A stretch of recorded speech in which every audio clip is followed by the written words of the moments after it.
사건의 팩트체크와 범죄 심리까지 알아봅니다. 사건 개장 시간. 이 시간을 꽉 채워주시는 베테랑 두 분, 오늘도 어김없이 오셨어요. 충북대 사회학과 배상훈 교수님, 그리고 내일신문 김영선 기자 나오셨습니다. 어서 오세요. 안녕하세요. 네. 저 이거 정말 이해가 안 갔는데요. 마침 오늘 이슈가 첫 사건은 악마 유치원 교사가 급식에 뿌린 것은입니다. 유치원 교사가 급식에 뭔가를 뿌렸는데 본인은 부인하고 있고요. 김영선 기자 어떤 내용인지 설명 좀 부탁드릴게요. 예, 네. 지역이 서울 금천구입니다. 여기서 유치원 교사가 아이들 급식이 담겨있는 통을 열더니 뭔가 가루를 뿌리고 이렇게 손으로 이렇게 휘젓는 장면. 네. 그다음에 이게 또 한 번이 아니었어요. 이게 찍힌 장면이 어떤 다른 CCTV 장면에서는 액체를 뿌리기도 하고 동료 교사 음식물에 뭘 넣기도 하고 이게 지난해 11월에 찍힌 영상들이거든요. 네, 그게 하루 일어난 것도 아니고 여러 번 맞습니다. 며칠간. 네. 네. 이거를 이제 경찰에 수사를 해서 이 책상에서 약통을 발견해서 이거 연구해서 분석을 해봤더니 계면활성제 이거 다 아시잖아요. 세제 같은 데 들어있는 네네. 성분이잖아요. 이런 거 또 모기기피제 성분 이런 게 들어있어서 지금 구속하려고 영장을 검찰에 신청을 했는데 지금 검찰이 반려를 했다고 해요. 네네.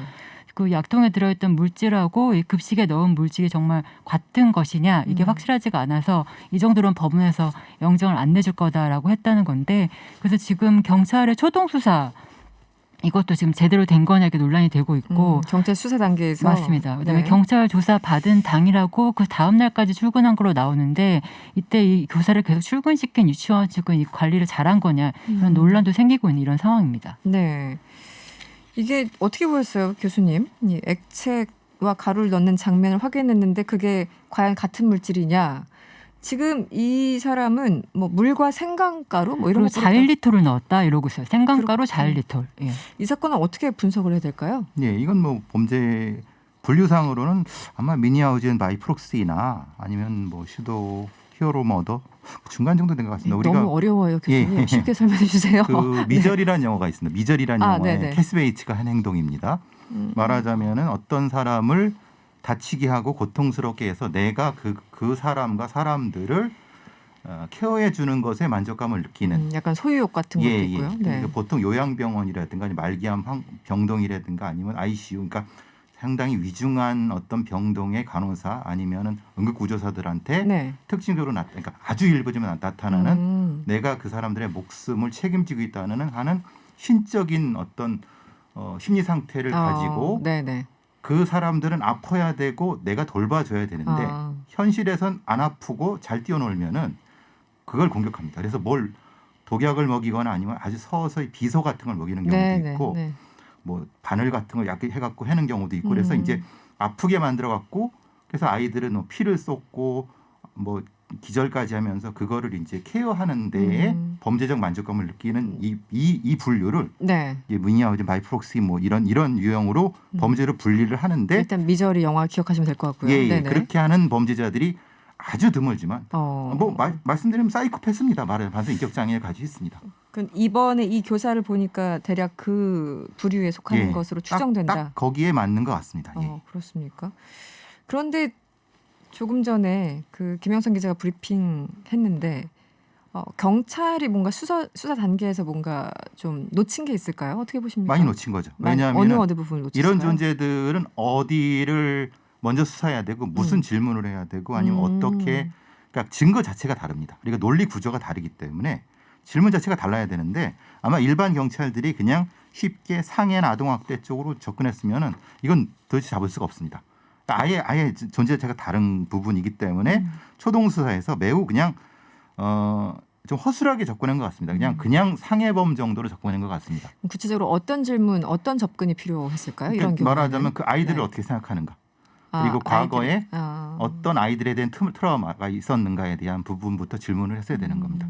이거는 여기서 처음일 수가 없는 범죄이죠. 그렇군요. 그렇죠. 그 이전에 이 사람이 있었을 수 있는 어떤 공간에도 비슷한 일이 있었을 가능성이 충분히 있습니다. 근데 보통 아이들은 회복력이 높기 때문에 조금 뭐가 잠깐 다쳤다가도 금방 회복되죠. 네네. 그게 반복됐을 수 있다는 겁니다. 이렇게 대담하게 뿌리고 먹이 이렇게 직접 어떻게 했냐면은 아이를 불러다가 네. 컵에다가 뭘 묻힌 다음에 먹으라고 해놓고 안에서 앞에서 뱉는 걸 그대로 보고 네. 이걸 반복했습니다. 이 사람. 그러니까 바로 앞에서요, 그냥. 예, 다중이 다 먹으라고 하는 행위도 했고 하나하나씩 불러갖고 그 행위도 했습니다. 이 정도로 대담할 정도면은 이거는 어떤 위험도가 몇 단계 높다고 보시면 됩니다. 처음 있는 일은 또 아닐 것이다. 예, 이거는 충분히. 그럴 수가 없습니다. 이거 일종의 그러니까 정신병인가요? 반사회적 인격 장애 쪽으로 설명을 해야 됩니다. 이 장애 자체가 그쪽입니다. 그런데 뭐 약간 뭐 전과랄까요?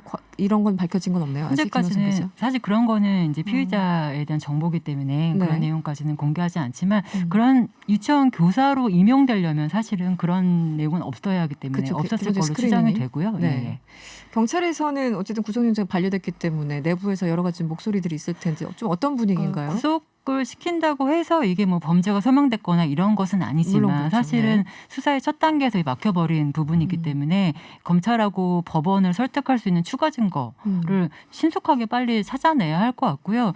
사실은 아까 말씀하신 게 생강가루나 자일리도 이런 변명거리들 네네. 이거 정말 구매했는지부터 시작해서 지금 이 약통들 그 교사 책상에서 찾아낸 이 약통들은 뭐라고 설명하고 있냐면 동료 교사들이 자기를 음해하려고 여기다 넣어놨다 이렇게 얘기를 주장을 그래요? 하고 있거든요.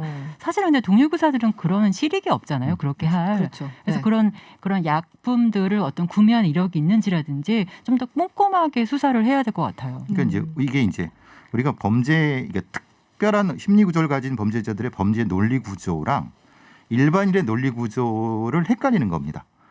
우리 검사님들이라든가 판사님들이 네네. 이해를 그 논리 구조를 이해 못하는 거죠. 그러니까 정상적인 사고를 예, 이제 예. 전제로 하고 해야 되는데 아예 접근 자체를 달리 해야 된다. 달리해야 되는 사람들인데 그러니까 설명이 안 되는 겁니다. 왜 저랬지?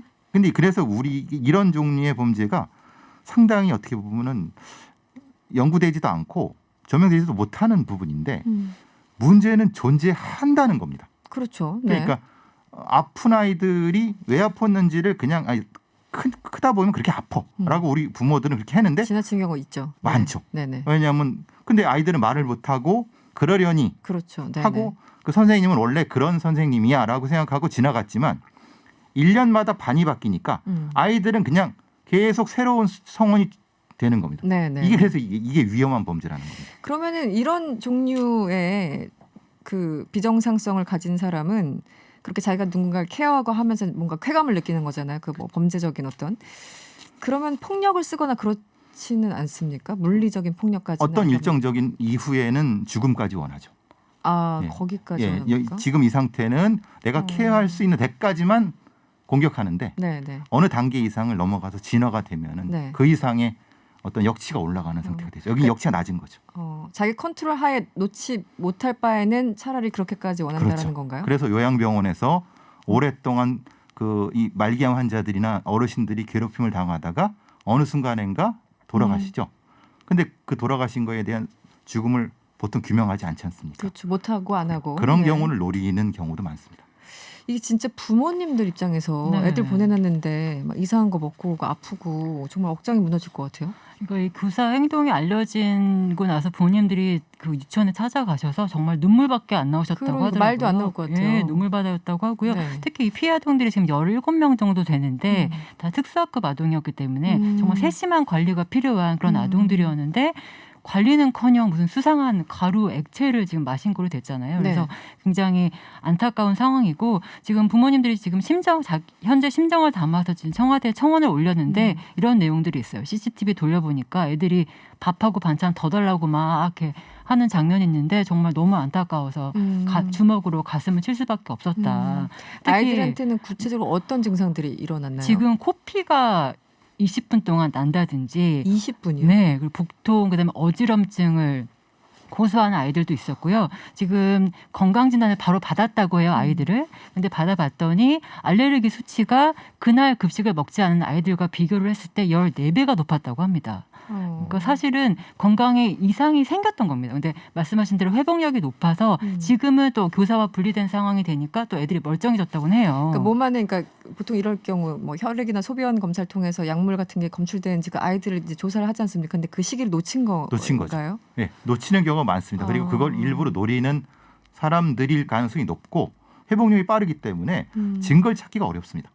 그게 이걸 노리는 사람들이 바로 그런 걸 노립니다. 그러니까 그만큼만 투여를 합니다. 딱 그 정도, 딱그 굉장히 정도만. 그 영악하게 걸리지 않게. 예. 그 부모님들은 지금 할 수 있는 게 없는 거네 결국은. 그러니까 경찰에서 수사를 잘해주기만을 바라고 있는 오로지 상황인데 그거 하나. 경찰이 과연 이 말씀하신 대로 수사를 제대로 하고 있는 건지 골든타임 놓친 거 아니냐 이런 지적을 많이 하고 근데 계십니다. 또 하나는 이제 지금 이제 이게 공립 유치원이기 때문에 이 교육청에서 이제 징계했는데 문제는 징계 불복 소송에 들어갔습니다. 지금 상태에서. 네. 직위해제 예. 징계해제 불복 소송. 그런데 문제는 이게 소송에서 명확하게 규명되지 않으면은 다시 그러네요. 다른 데 출근할 수도 있다는 겁니다. 이게 상당히 심각한 문제가 되는 거죠. 계속 활동할 수 있다는 게 더 큰 문제네요. 교사로, 유치원 교사로. 그러니까요. 근데 거기에 대한 법적인 부분이라는 게 우리는 완비돼 있죠. 이게 빈 공간입니다. 아이들의 학대에 대한 어떤 유형 자체가 촘촘하지가 않습니다. 이런 유형도 있다는 걸 우리는 모릅니다. 그 교수님이 나오실 때마다 그 우리나라가 얼마나 이 빈 공간이 많은지 범죄 유형과 분류 작업이 얼마나 필요한지를 매번 느끼게 되는 그런 사건 중에 또 하나의 사건이었습니다. 어쨌든 좀 해결이 됐으면 좋겠는데요. 알겠습니다. 두 번째 문제로 넘어가죠. 두 번째 사건, 거리에서 석궁을 쏜 사람이 있습니다. 긴급 체포가 됐다고 하는데 이건 어떤 얘기인가요? 그 김영선 기자? 지난달 28일 그 서울 강북구에서 벌어진 사건인데요. 이 40대 남성이 과거에 개인적 원한이 있던 사람에게 석궁을 쏘고 흉기를 휘둘러서 다치게 해서 긴급 체포가 됐고 그냥 최근에 대낮에 최근에 구속이 됐어요. 네, 네. 11시 40분경입니다. 오전에. 네네. 근데 보니까 경찰 조사 내용을 보면 일단은 우연히 피해자를 발견했다고 주장하고 있어요. 네. 그래서 집이 자기 집의 근처였던 모양인데 집으로 뛰어들어가 석궁을 들고 나왔다라고 주장하고 있고 이런 진술이 맞는지 좀 조사가 더 필요해 보이고요. 왜냐하면 우발적이었는지 계획적이었는지 확인해 봐야 될 것 같고 네. 동기도 현재는 개인적 원한이다라고 주장을 하고 있는데 이 부분도 일단 자세한 조사가 필요해 보입니다. 지금 그러니까 미리 준비했는지 아니면 정말 우발적이었는지 아직 그 부분은 집에 가서 무기까지 챙겼다는데 어떻게 봐야 될까요? 그건 자기 주장이죠. 그러니까 그렇죠, 우연히 지금까지. 만났다고 하는 것도 자기 주장이고 우연히 손에 잡히는 석궁을 가지고 와서 쐈다는 것도 자기 주장이고 왜냐하면 이거 형량 차이가 엄청납니다. 네네네. 다 우발적이고 손에 잡히는 데이기 때문에 이거는 우발성과 뭐 이것만 하면은 뭐 형량이 얼마 나오지도 않을 겁니다. 왜냐하면 이게 회복했고 돌아가시지도 않은 상태이기 때문에 다행히. 네. 근데 이제 문제는 석궁이라는 것은 사실은 소지 허가가 있어야 되는 부분인 거고 네. 그럼 그것을 소지를 하필 그때 왜냐하면 보통 이런 거는 경찰서에 맡겨놓거든요. 석궁 같은 그렇죠. 거. 공기총 뭐 이런 실탄총 같은 건. 근데 하필 그때 있었다. 집에 있었다. 네. 그럼 그런 것도 이제 어떤 이제 수사를 통해서 밝혀져야 할 부분인 거고 본인이 평소에 무슨 원한이 있었다고 하는데 그게 진짜 원한인 건지 아니면 애초에 계획을 짜갖고 동선을 확인했는지 이것도 확인해야 되겠죠. 그러면 이건 계획적인 범행이죠. 이 석궁 같은 경우는 어떤 사람한테 허가가 나고 어떻게 보통 보관을 합니까? 보통 이제 우리가 총포, 도검, 화형 안전에 관련 법률이 따로 있고요. 네. 그 안에 이제 석궁이라든가 포함이 도검이라 이런 것들이 다 열거돼 있습니다. 그래서 그것을 소지할 수 있는 허가, 뭐 허가가 어떻게 한다 이런 게 다 나와 있거든요. 네네. 그러니까 그렇게 허가를 받는데 잘 아시겠지만 특별하게 제한 사항이 없습니다. 자기가 이제 그냥 뭐 자의적으로. 사냥용으로 쓰겠다고 하면은 특별히 정신적인 문제가 있는 사람도 실제로는 그렇게 제한 장치가 없습니다. 그것도 또 위험하네요. 예전 네. 같은 경우 그런 게 있지 않습니까? 공기총이라든가 어떤 총을 어떤 누구를 살상할 목적으로 구입해서 있다가 직접 살해한 경우도 있죠. 네. 그런 게서 촘촘하게 이런 것이 총포도검에 대한 관리를 해야 된다고 하는데 네. 실제로는 그런 어떤 사는 총포도검 관련 데를 개조를 많이 해줍니다. 아. 그러니까 성능을 네. 2배, 3배가 되는. 그러니까 공기총에다 실탄을 넣어서 쏜다든가 네네. 석궁 같은 데다 이 장력을 높여갖고 사거리를 2배 늘린다든가. 그거 진짜 살상용 예. 같은데요. 그리고 우리가 뭐 네. 람보처럼 거기에다가 화약용을 해갖고 어. 폭발력이 있다는 거. 이게 실제 현존하는 형태인 거죠. 그런 경우는 이게 불법이잖아요. 그렇게 개조하는 거는. 그렇죠. 네. 그냥 불법인데 안 서버- 걸리면 되는 거예요. 그렇죠. 안 걸리면 된다. 왜냐하면 사냥터에 가서 쓰고 반납할 땐 다시 돌려놓으면은 반납할 어떻게 때는 하겠냐 이런 부분인 거죠.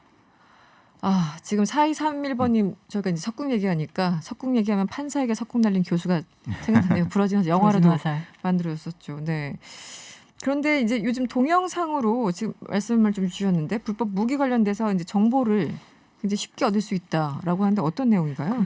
작년 국회 국정감사에서 문제가 된 적이 있어요. 네. 그때 알아보니까 유튜브에 그런 영상들이 많이 올라와서 매년 200건 가까이 좀 시정을 하라라는 요구를 하고 있다고 하는데 이게 사실은 내용을 저도 좀 찾아봤거든요. 네. 보니까 폭약, 뭐 소형 권총 이런 거 쉽게 집안에서 얻을 수 있는 재료를 만들 수 있는 방법 제조 같은 방법이 게 맞습니다. 여기 나와 있기 있군요. 때문에 네. 사실은 이런 행위를 법에서는 규제를 하고 있어요. 이런 거를 뭐 설계도나 화약 제조법 같은 거 올리면 3년 이하 징역 받도록 되어 있는데 사실상 유명무실한 특히 요즘은 해외에서도 이런 네, 유튜브는 네, 사실 그렇죠. 해외 사이트를 많이 볼 수 있게 되잖아요. 해외 네. 영상들. 그런 거는 사실 어떻게 보면 규제가 없는 거죠. 플랫폼 자체에서 규제를 하지 않는 한 우리 어린이다 이런 애들이 볼 수 있는 방법이 무궁무진한 거죠. 그렇죠. 어린 아이들도 접근 가능, 유튜브 접근 네. 가능하면 예전에 네. 제가 이제 파이프 폭탄을 만들었던 고등학생이 기억나는데요. 어떤 거요? 파이프 폭탄이요. 아, 네네. 이슬람 이제 급적 폭탄이라고 하죠. 네네. 파이프 안에다가 화약 넣고 못 넣어갖고 어, 터트리면 못이 발사되는. 다발로, 네네. 예, 예. 네네네. 그거 실제 만들었더라고요.